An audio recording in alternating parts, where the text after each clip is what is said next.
Well, good morning, good afternoon, or good evening. You're here for the seventh conversation in the series, Creating Peace in Troubling Times with Kit Miller. Kit, can you hear me today? Yes, hi. Well, it's a relief as always to have this working as it should do. A happy surprise today after last week. Yes, for those of you who weren't on the call last week, we had a few problems, but today we don't have any problems so far, so knock on wood. Kit, should we start with some gratitude? Do you have something that you're grateful for today?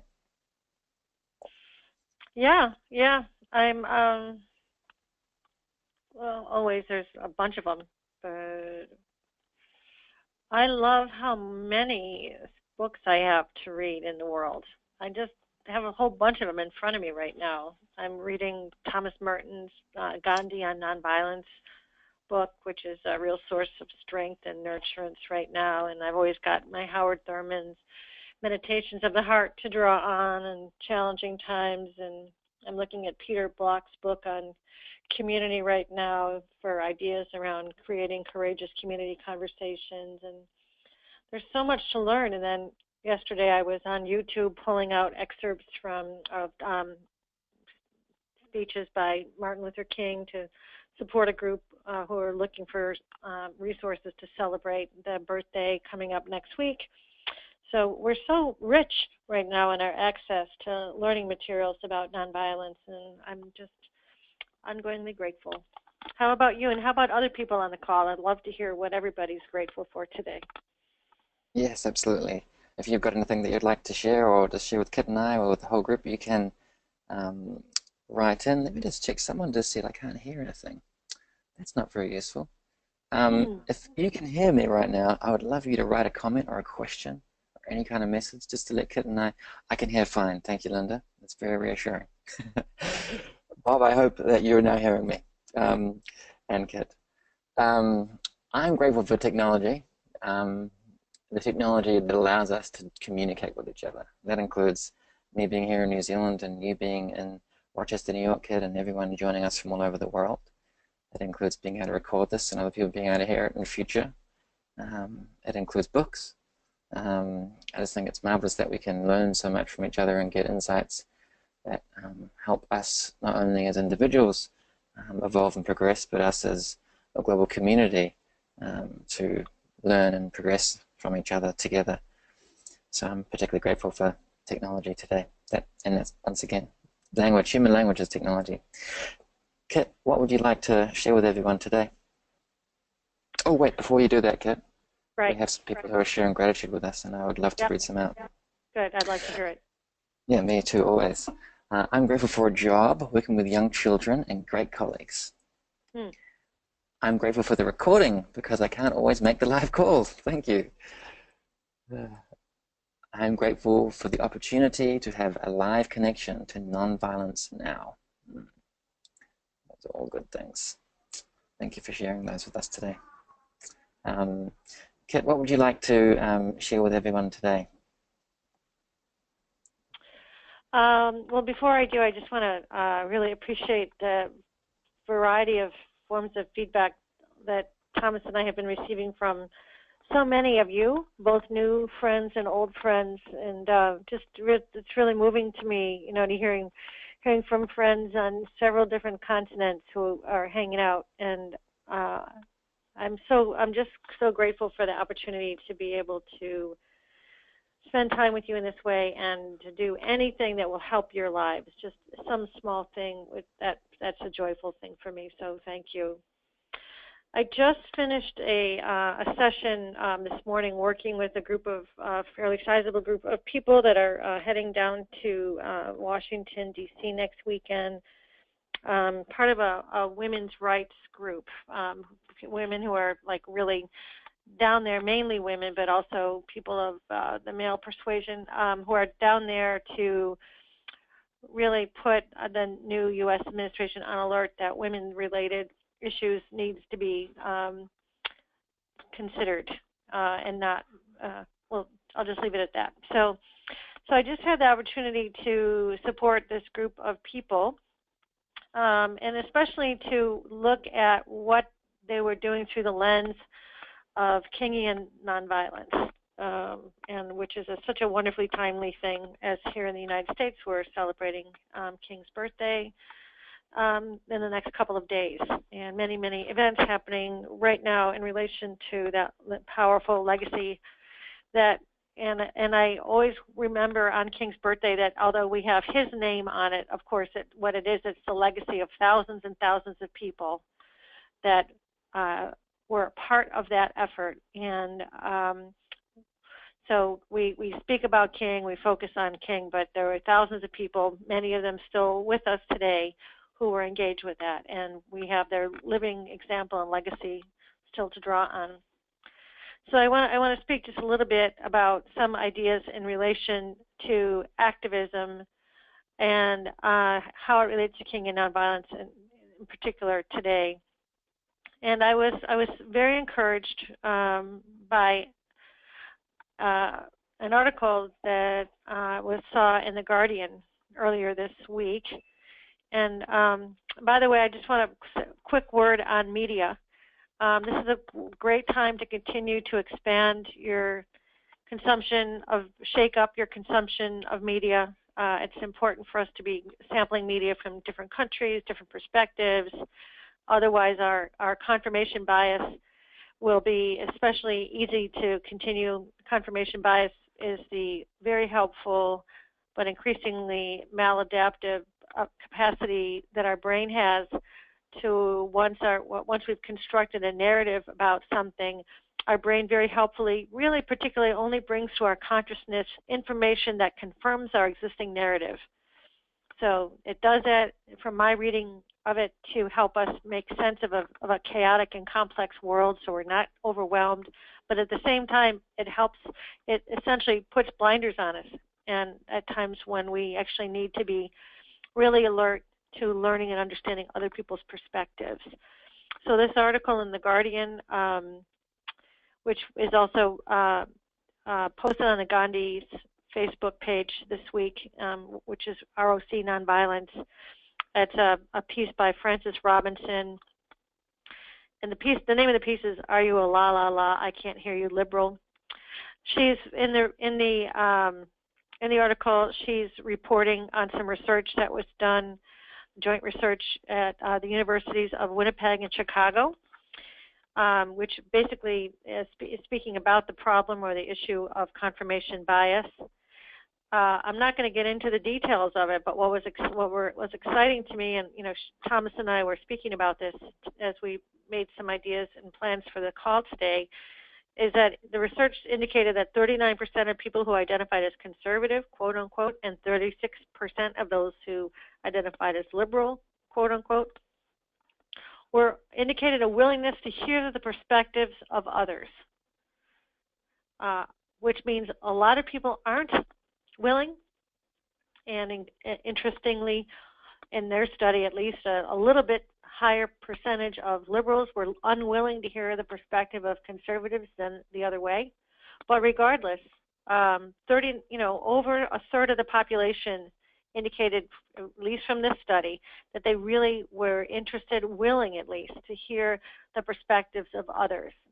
So when I think about that, I go right to King's principle in relation to beloved community, and when it says the beloved community is the framework for the future. The nonviolent concept is an overall effort to achieve a reconciled world. We're trying to achieve a reconciled world by raising the level of relationships among people to a height where justice prevails and persons attain their full human potential. So I want to speak today about what we can do to move towards making this beloved community a reality, and build on the fact that, at least in this research, 39% of people who identify with one political perspective and 36% of the other are willing to hear each other. And that's enough people. That's plenty of people. The research said that, and from Maria Stevens' book and Erica Chenoweth's book, actually indicated that for a nonviolent revolution to take place, if 3.5% of population get very engaged, then that's often sufficient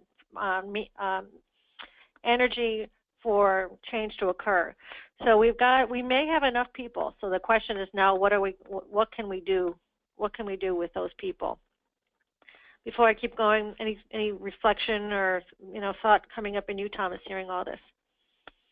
Yeah, sure. I mean, I read that study with great interest also, and I think it does show the potential. I always hope that it's higher, and I think um, as we continue to do this work and get people to sit down and have interesting conversations, and I think there's power in, I wouldn't say the first time, but if more people could sit down with someone who they think they're going to disagree with, and then realize actually this person is quite likable and very interesting, and they've got a different perspective, and I hear their points. I don't necessarily agree with all of them, but I see this person and this opposition to my views quite differently now. So I'm hopeful that as we get more people to open to talk to each other and make it more of a cultural norm to have open dialogue with people who don't think like you, that that'll sort of cause a bit of a chain reaction, and we'll get more and more people being interested in having a dialogue and finding it useful and valuable for them to get into these conversations with people they might otherwise have not done in the past. Yeah, absolutely. Conversations, and then moving and being able to move and find ways to build like-minded support for each other without having to agree on every single thing. When I brought up this idea just now with the group that, as I said, is heading down to Washington next weekend, it was really encouraging to me that 3 different people in the group shared, like, oh, right, I have someone I know. One woman shared about her brother, another woman shared about a work colleague, another woman shared about a person in one of the community groups she works in, where they were actually had wonderful conversations, not agreeing, but that there was still a depth of caring. One of the women said that she overheard her colleague, who she does not agree with on anything, speaking about her behind her back, saying, you know what, I like so-and-so because we can disagree with each other without being disagreeable. So this is like a first step in building a beloved community, or what this article calls building a glorious coalition of open-minded people. So let's think about, let's be engaged with building a glorious coalition of open-minded people. And even if we start with one person, that one person, so I'm making a commitment. I have this one person in my mind who I got together with a couple months ago, and I haven't reached back out to him again, so I want to do that. If every one of us could work on one relationship where we could genuinely go in with humility and curiosity, so let's talk about how we might engage with a conversation like that today. How do we do these things? How do we prepare ourselves? We're going to operationalize another Kingian nonviolence principle, avoiding internal violence of the spirit. So King called for avoiding internal violence of the spirit as well as external physical violence.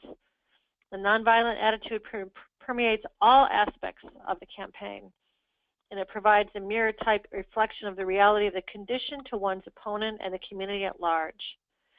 So when we do anything, activities or campaigns, it must be designed to maintain a high level of spirit and morale. So how are we going to, avoid internal violence of the spirit? One thing that I want to speak to is the courage to not stay numb and not stay depressed, but to move. It takes courage to be brokenhearted, and it requires support. So I want to, if you're experiencing yourself as often sort of feeling numb or overwhelmed or discouraged, depressed in your life, I want to ask you to actually do the courageous thing and get brokenhearted about it. Do it either, whatever you need to do to be actually cry, get support, become brokenhearted enough that you can get out to the other side of it, because that numbness. As I've said earlier on these webinar calls, it's not possible to be selectively numb. So I don't want you to miss out on the wonderful parts of your life, and I want you to get the support you need for dealing with the challenging parts. So avoid internal violence of the spirit. Don't accept that depression and numbness is kind of a given in your life. Do what you can, call for the support that you need to move through, walk towards the pain, and so going to the other side. There's a wonderful Viktor Frankl quote that I love. I think about it all the time. It says, what, and I'm going to mangle it right now, to be honest. What wants to give light must endure burning. So I think the burning that many of us need to endure is we need to feel our grief. We need to feel our pain, not just go numb to it, not just keep it at arm's length, but be willing to be heartbroken, to find the spaces where we can be heartbroken sufficiently to be able to like wake up again to our lives. So I'm going to hit pause. I'm going to hit pause again and just ask for any thoughts or feedback from Thomas or anybody else in relation to what I'm saying right now, because it might not be very fun or easy to hear, and I'm well aware. Thank you, Kit. Firstly, if you have any questions or comments at any time, you can just type them into the questions panel, and I see them, and I will read them out in due course. So please do go ahead and ask any questions or put any thoughts down. We'd always love to hear from you. I mean, this idea of avoiding internal violence of the spirit is a very powerful idea. I mean, it comes back to so much as the stuff that we've talked about in the past. The first call was on creating a practice, a lived practice of non-violence, and it focused a lot, obviously, on ourselves and what we're doing to avoid this kind of internal violence. And even the other day, I was sharing about, actually, it was on the Gandhi board meeting yesterday, when we were talking about communication and when we have great conversations. And for me, it was when I was feeling most at peace in myself, and so I was able to be present, I was able to listen. And when we, in this context, if we're taking part in any kind of non-violence activity to progress the world, and if we have a certain level of internal violence, that's not going to be conducive to the spirit, not only in ourselves, but of course the spirit of the campaign. And as leaders in non-violence, it's something to be particularly mindful of, because people listen to your words and they follow your lead. So if we want to be leading the world in a non-violent direction, then this idea of this idea of avoiding any internal violence is very important. So these ideas of creating a learned practice is more essential than ever. So I'm grateful for the reminder to look within ourselves and make sure that we're in a place where we have the support around us, we're asking for support where we need it, and where we're doing the things in our days that we know help to nourish and maintain the spirit. Thank you. Yeah, curious to hear if there's anyone else who's got something that they want to ask or share about that right now. I have a couple of things here so far. It says, NVC requires connection with oneself.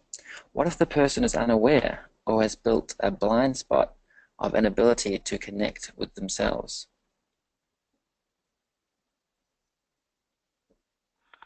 What if another person is? Yeah, what if, or even just, it says, the question is, what if the person is unaware or has a blind spot of inability to connect with themselves? Yeah, that's a painful spot to witness. I'm imagining to see someone, especially someone you care about, who seems unable or unwilling to do that. So I'm always on the hunt for interesting strategies. So what are the spaces in their life that bring them joy and fun and creativity? And are there ways, if you by and large observe them to be disconnected, where are the spaces where they seem to have vitality and joy? And is there a way to scaffold off of those spaces with your support, where they might be willing to sometimes stick their toe into other ways? Sometimes starting with the connections where we feel good about ourselves is a safer place to start than starting with the connection around the hard stuff. Yes. We have here, what kind of support might people request? What are some specific strategies to increase one's capacity to tolerate difficult feelings? Again, I'd love to put that question back out to the group, because I'm sure that there's a lot of wisdom, and I want to raid your funds of knowledge too. My strategies generally are some of the ones I've spoken about in earlier calls. Certainly writing is one for me, just blurting stuff out on paper or on the screen. I love writing poetry. There's something about poetry that unlocks my grief, my creativity in ways that prose just doesn't. It's some magic I want to understand someday. So that writing does. Speaking to someone who I trust listens in a deep way is also often extraordinarily and efficiently transformative for me. I think one of the things that helps me to stay relatively high resilient is that I have a lot of people that I trust would be willing to hear from me if I picked up the phone and said, I need an ear right now. And I think it's the redundancy of my support system that gives me some of the resilience and courage that I have to do what I do. It's not that whether I use it or not, it's that I know that it's there. And there's a number of people that I know that I have my phone number that, like, if I see them, I will do all I can to stop and support them. We need to have people like that in our lives. So I want to challenge you on this call, and I think I may have said this in an earlier iteration. I don't remember, and it probably might bear repeating anyway. To make your support system bigger and redundant. So it can't just be one or two people. So if if it's one people, make it two. If it's two, make it four. Make it redundant. Make it resilient. Because when you have a sense, if you're in a tough moment, that there's a whole bunch of people that would be willing to hear from me right now, or at least there's a couple of people to hear from me right now, then that's going to actually give you more support. Just knowing that they're out there. And then when you need to, you can pick up the phone. So those are some ideas that have really worked for me, but I'd love to hear from other people on the call. What are some of the things that help you navigate tough stuff? Yes, and I've got a couple of comments here already, but if you've got one that you'd like to share, please do continue to type them in and I'll read them out in due course. This one actually came through as you were talking, Kit, and made the request, and it says, it helps me to remember that all of us act to try and meet a need. When I disagree with someone's opinion or action, if I can go deeper, I find compassion. Yep. My strategy is to know my emotional triggers. Most of my internal struggles are about emotions or being unaware of it, suppressing it. So then I can find techniques, strategies such as arts, physical exercise, supportive friends, walking. Walking all depend on the emotion that is triggered. Meditate, self-empathy, NPC, all the good stuff coming out. I have another comment here saying, I'm noticing that this is reminding me that I have become complacent about my own identity as someone who is non-violent. And I'm suddenly eager to deepen and strengthen by more study and connection with others who are practicing and learning. Nice. Cool. Keep challenging yourself. That's great. Mm-hmm. And I mean, the first series that we did, Kit, was very apt in a way because it does, creating a lived practice of non-violence is a great. You gave some very great practical steps in that session, so I'd encourage anyone who's interested also in getting on, hearing that session to go onto YouTube and to find it on our page there. I do like this magic of poetry, Kit. I think that poetry is rather magic as well. I'm not sure if we're going to understand it, but just like a good magic trick, sometimes just enjoying its magic is the best thing to do. Mhm. Mhm. Oh. Great. So I want to reflect on another idea related to Kingian nonviolence that I just shared with this group as well, which is a principle 3 of attack forces of evil, not persons doing evil. The nonviolent approach helps one analyze fundamental conditions, policies, and practices of the conflict rather than reacting to one's opponents or their personality.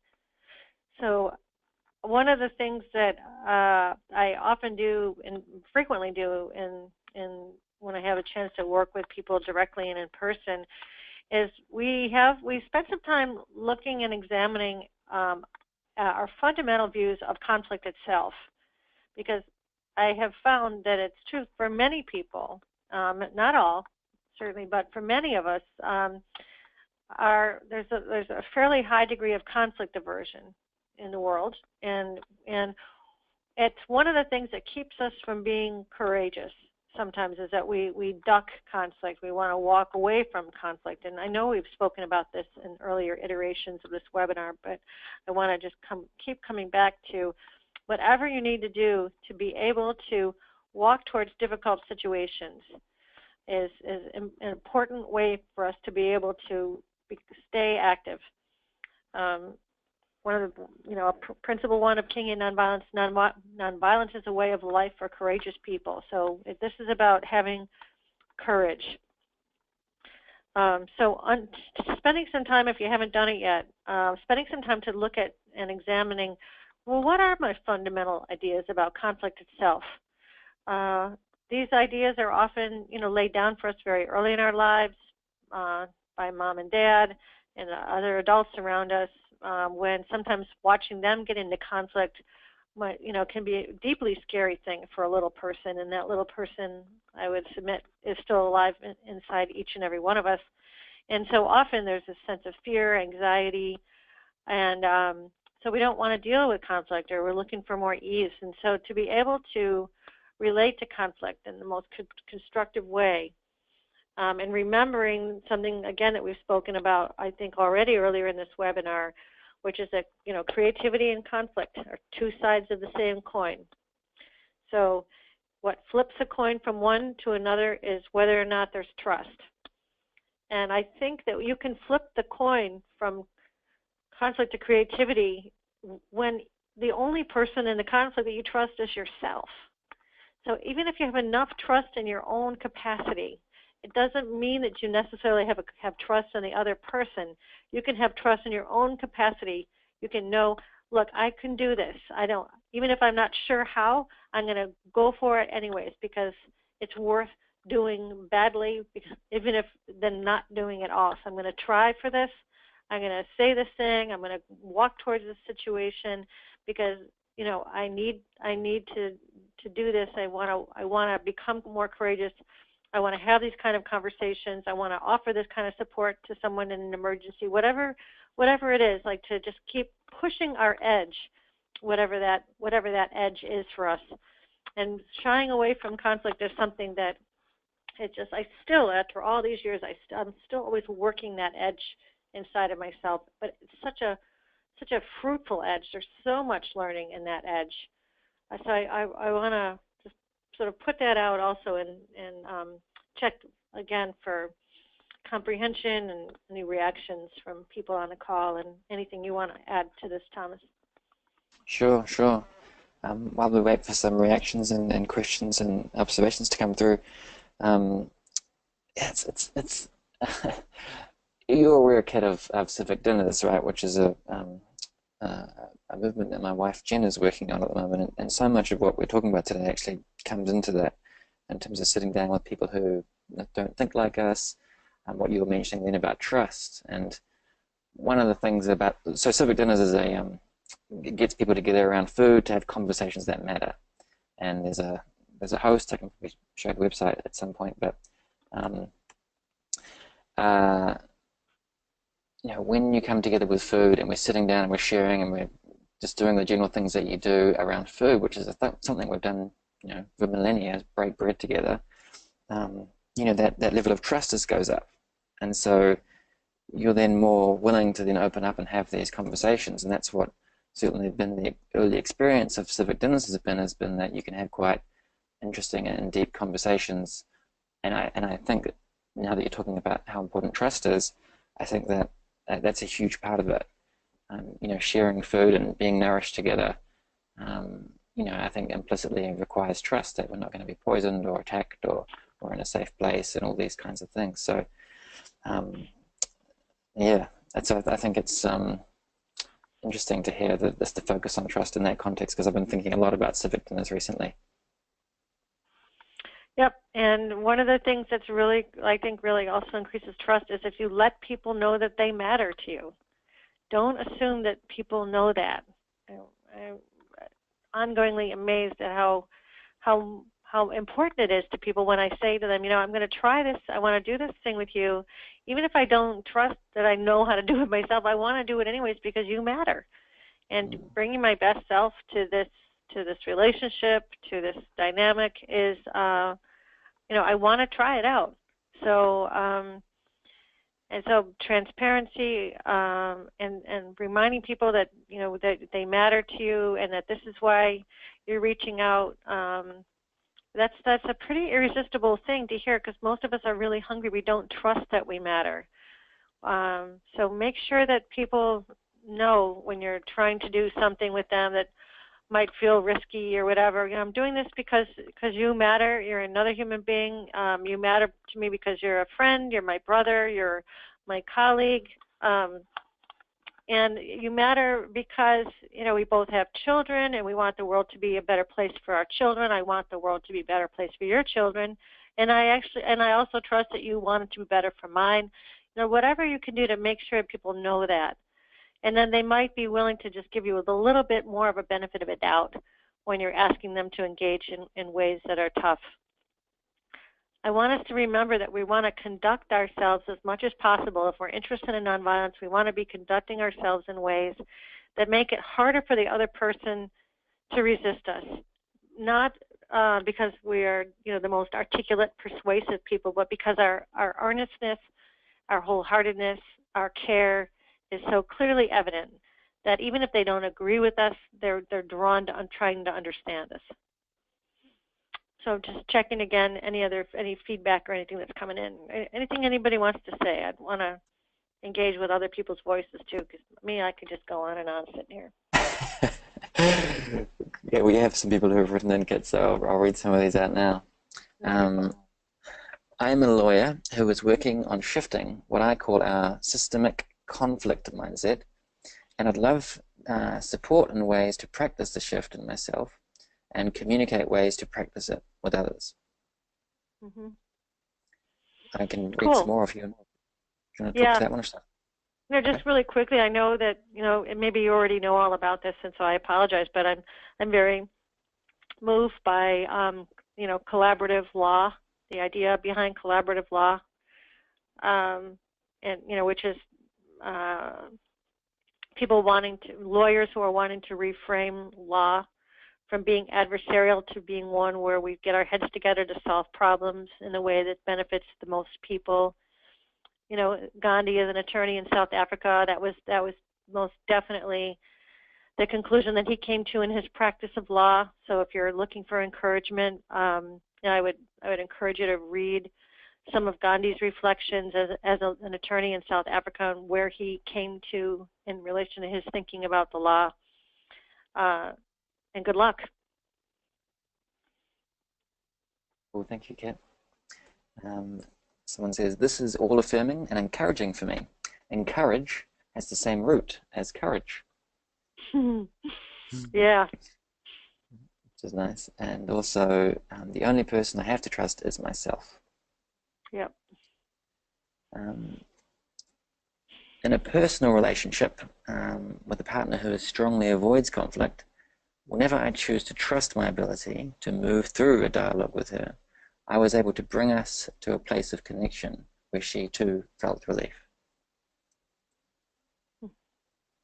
The power of one. Isn't that great? That's a very important thing to remember, is that we have sometimes more agency than we might suspect. Yeah, I'm celebrating hearing that one. Me too. Cool. Interesting. By all means, keep typing your questions or comments in. We'd always love to hear from you. Attack the forces of evil, not the people. I've heard that, similar things to that in other ways. Obviously Gandhi was, pretty big on that, and so was Mandela, and so was King. probably no surprise that all three of them were very focused on that and how important that is. I've heard recently a lot of people in the US in particular who were supporting, say, Hillary Clinton or didn't want Donald Trump to win, have been very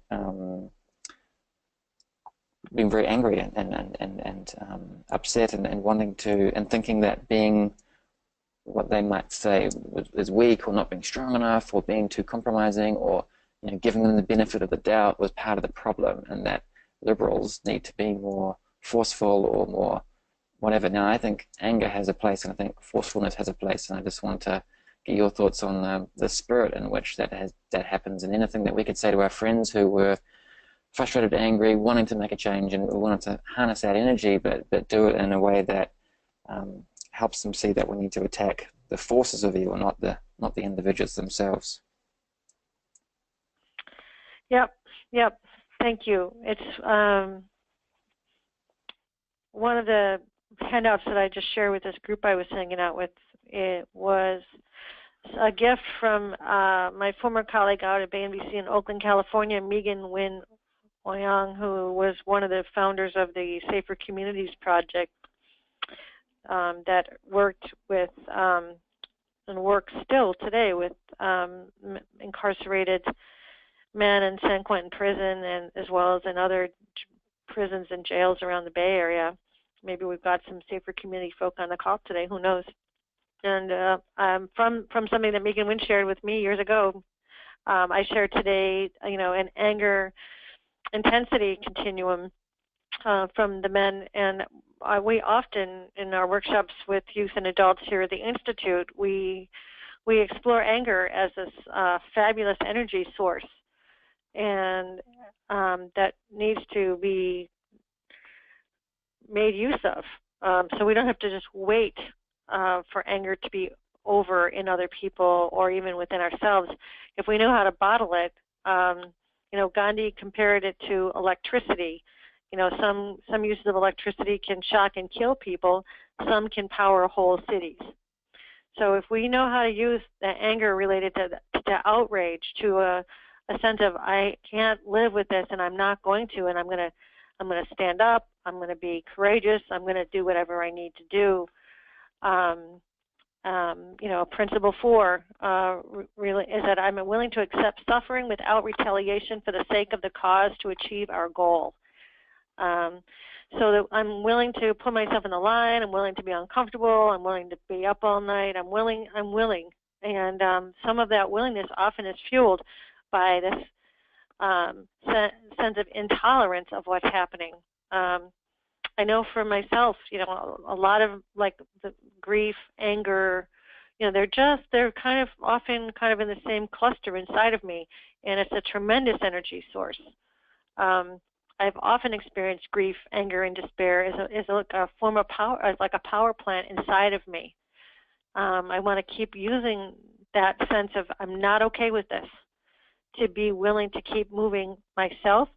And I also want to use it to become okay to be around people who are expressing their caring and their sense of helplessness or their fear and their frustration through anger, rage, whatever.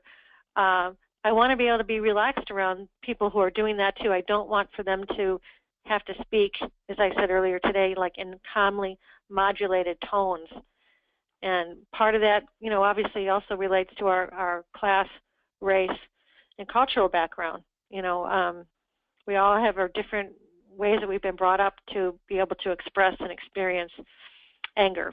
So get good at your anger, study it, know it, use it. You don't have to get rid of it. Just channel it in the most productive ways. If you find that you use your anger against yourself as something that makes your internal environment more harsh, if your anger is coming back on you and creating internal violence of the spirit, then I want you to think about how to transform it into something else, because it is transformable. But I don't want you to get rid of the energy behind it. We need that energy. Thank you, Kit. We've had a few I'm people write again, in. yeah, I'd love to hear what people's thoughts are about that. And please, if you've got any thoughts just after get this said that about anger, please do write them in and share them with us. Um, it says here, I no longer believe there is such a thing as evil. There are systems that no longer work, but they came from positive intent in the first place. Another one here saying, and just interrupt me if you want to make comments on any of these. I sometimes need to hear the encouragement to walk towards conflict. It is helpful only when I have the energy and strength to bring to the table. There are also Sure. times I need to rest, regenerate, lick my own wounds, get empathy. To walk towards conflict at a time like that could lead to a festival of pain, possibly making things worse for everyone concerned. Right. So you want to be able to be free to use your own discretion, and of course. And the nice thing about walking towards conflict is that you can walk toward it on your own time. You know, if you've had a problem with somebody, you don't have to take care of it as it's unfolding necessarily in the moment. If the resources genuinely aren't there, minimize damage and get away from the situation if you need to. And my strong sense and experience is to go back and take care of it as quickly as you can afterwards. Don't let it grow. Don't let it fester. Because even small things, especially when people aren't feeling resilient, can become big problems.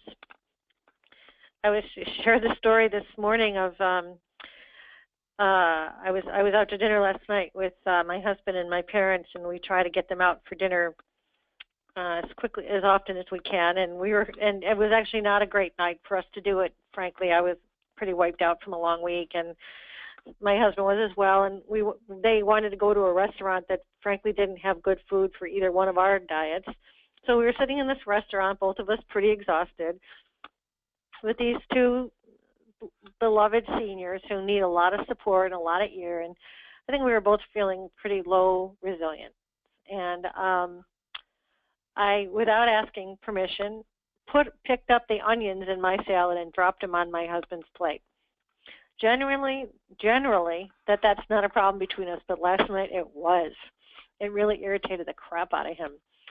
And I was so surprised, and then amused, and then chagrined, like that, surprised, amused, chagrined, like instantly, because I realized, oh man, I just stepped on him in a way that I didn't expect, and he was pretty triggered.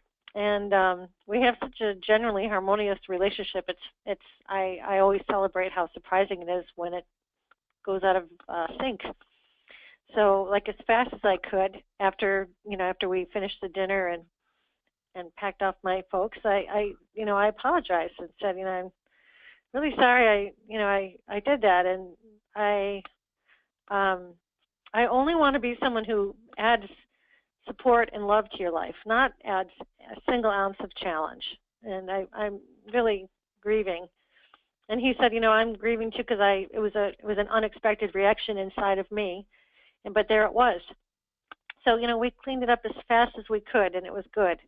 So you don't have to take care of a conflict in the moment. There wasn't the capacity in the moment over dinner last night with my folks sitting there to say, well, how come you're so, what's going on with your trigger or whatever. It just wasn't the moment to do it. So, okay, but as fast as possible, we went back and cleaned it up, and it was good. Nice, Kit.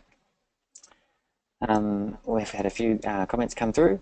One saying, yes, I'm here, part of the Safer Communities and working in SQ. Sheila Menzies. So it's nice hey, Sheila. We've got a few here, so I'll read some out and we can look. Would you suggest some strategies to look into our relationship with conflict? Keeping a journal, meditating on conflict maybe? What else? Well, what is conflict? We were speaking about this at the board meeting the other night, weren't we, Thomas? I mean, conflict is when people have different ideas about things. So that's all it is. Sometimes when we have different ideas about things, it's a rich and creative opportunity. If we're having fun together, conflict can look like, well, I don't want to have Indian. I want to go out for Thai food tonight. So that's a conflict. So some conflicts we enjoy having, especially when they're fun. No, I don't want to go to that movie. Or no, we should paint the wall orange, not blue. There's all sorts of things that happen all the time under the guise of creativity that are also conflicts. So I like watching how often I'm having fun having conflicts with people because I'm not even noticing their conflicts because there's high trust between us, and we have good intentions with each other. So the only time conflict feels different is when I don't trust my intentions or the intentions of the other, or when trust has been diminished. So what I try to do is keep an eye on, how do I get the support I need to get sorted out with my intention, and how do I get the support I need to be able to, go back towards that person as quick as I can and say, hey, I'm sensing a pattern between us or a dilemma or whatever. I don't always use the word conflict because it's an emotionally loaded word. So I might say something else like a dilemma or a pattern. And also I make sure to say, you matter to me. I appreciate the work that we do together. I appreciate, whatever about you. And I want to make sure that we have, we're in good relation to each other. Can we talk about this? Thank you. I'm noticing that we've got about 10 minutes left, that really flew by. So we'll read some more comments out, and if you've got any final questions or thoughts, please do share with them with us now. Pat says, anger for me is the volume on other emotions.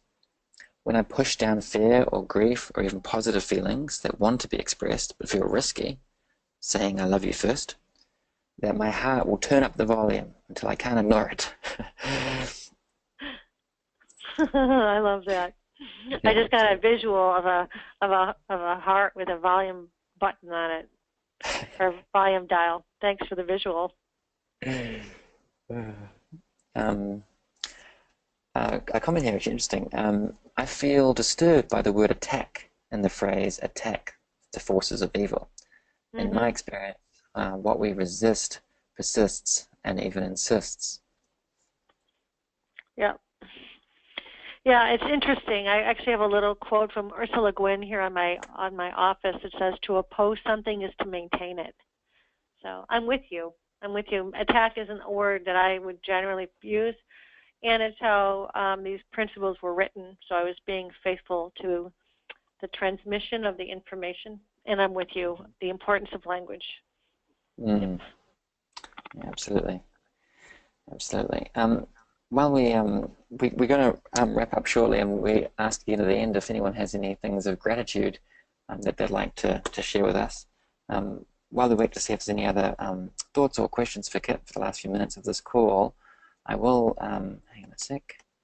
Can everyone see my screen? And if I go to civicdinners.com, obviously, as Kit mentioned, on Monday, 16th of January, is Martin Luther King Jr. Day, which represents the work not only of Martin Luther King but of thousands of people who contributed to the nonviolence movement, of course, to all the work that was done in terms of civil liberties and so forth in the US.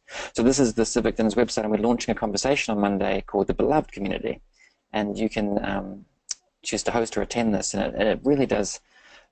Trust, when you mentioned just a few minutes ago, Kit, how important trust is in conversations, and to flip the coin from conflict to creativity. And this not only is a powerful experience, but a fun one. It's quite social. So there's one host, 6 guests, 3 big questions that are asked, and you go around the table, and everyone has an equal time to share, one voice at a time, and then obviously a general conversation ensues. But everyone's voice matters, and we want more voices to come to the table to have this. And for me, what I love, I love a few things about this idea, but one of them was wanting to talk to people who weren't like me, wanting to reach out to, say, Republicans or people who thought differently than me, and not having an easy means, perhaps being new in a country like America, and not having a big network, or tapping into networks which are like me and not the ones that aren't like me, or think differently than me, rather. So this is an opportunity. I'd invite everyone to join and to bring some trust to the table, and bring your perspective to the table, and to host or attend one of these civic dinners. This is brand new, so there might not be any civic dinners in your community yet, but certainly this is the time to reach out and start having these conversations. We've been doing beloved community dinners here for a few months here in Rochester, and really honoring the work, the Civic Conversations Project in Atlanta that I had the privilege of visiting when I was down there in October. And it's been rich. We've had a couple of them so far up here in Rochester, bringing people together and asking people to reflect on their experiences of community, and asking people to first speak about what was an experience of community that was enriching for you and why. So we're like looking at our own funds of knowledge about an experience about community, and then speaking about like barriers to what creates barriers for creating community, and then finally like what is one thing I might do to strengthen my sense of community and support. So those are the three questions that we've been using up here for the dinners. And so, you know, get it going, and wherever you live too, get some people together in your apartment or your street if you want to rich, as you just said, Thomas, they've been very rich opportunities for us up here. Good. I'm very pleased to hear that. All right. Well, Kit, we should. I'll mention a few more things before we roll out. Kit obviously works at the Gandhi Institute for Nonviolence in Rochester, New York, and they do some amazing work, including put on sessions like this, and if this whole series is brought to you by the Gandhi Institute. So please do, if you make a contribution or go to their store and buy some cool stuff. We've got these Gandhi deck cards and a bunch of other excuse me, things. Kit, would you like to share something from the Gandhi Institute that's happened this week that you're particularly grateful for, or a story, or anything else that's happened? I'm always frustrated with myself when you ask me that question, because there's so many things. I want to remember to prepare, like to choose, because there's always just such good stuff going on. But I guess one thing I'm celebrating is that I have three young colleagues, both the three are in their 20s and two other in their 20s, and they're all leading a nonviolence intensive next month, and for 40 people, and it's full. And it's just such a joy for me to see, you know, young people. The youngest, the person actually is taking the lead on the whole thing is 21, and then the others are like 24, 25, and 22, 23. So it's this group of like super empowered young leaders, diverse group of young leaders who are going to be leading this thing for AmeriCorps members, some international participants, and I just love creating spaces where young people are really fully empowered. There's so much unconscious adultism in the world where we just keep thinking that people have to be a certain age in order to take a lead or be respected. And it's a huge celebration for me that this is happening here and that it's full. Thanks for sharing. Well, now's the time to type in anything that you're grateful for and share that with us if you wish. I have a couple here from earlier. One here says, got some deep insight in my spiritual practice recently, effortlessly, and realized that it wasn't that it had been withheld during my times of struggle. I just wasn't ready to receive it, and now I am. Yeah, that's something to be grateful for. I'm grateful for the legacy of Gandhi and MLK. Thanks to Roxy Manning for pointing me to the series. Someone just wrote, beloved Miller.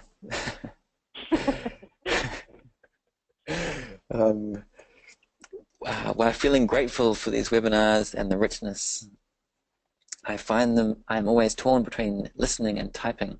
I don't want to miss those gems. What's the best way to give you feedback after the webinar? Oh, thank you, Roz.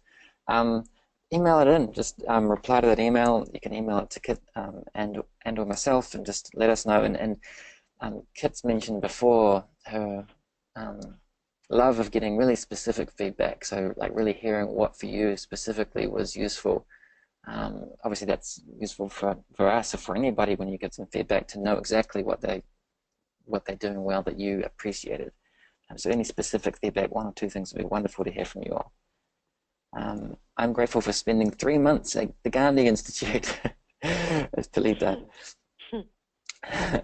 I'm grateful for the gift of these wise thoughts to chew on and to apply this week.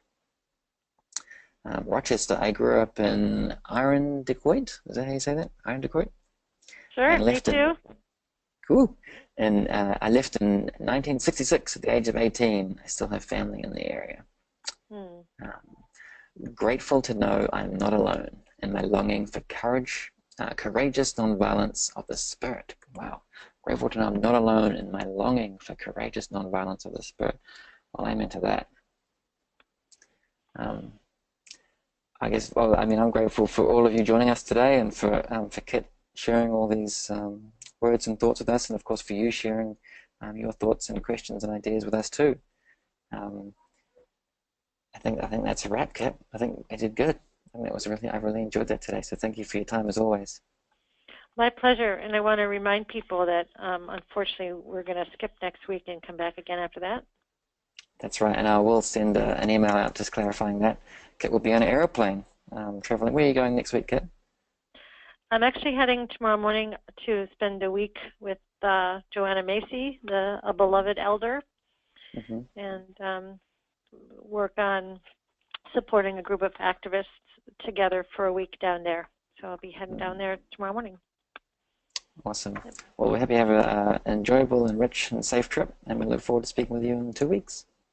Thank you, and really thanks everybody for coming. I just feel really humble and grateful for the opportunity to hang out with you. Blessings on your day. Blessings on yours, Kit. Thanks again. Bye-bye.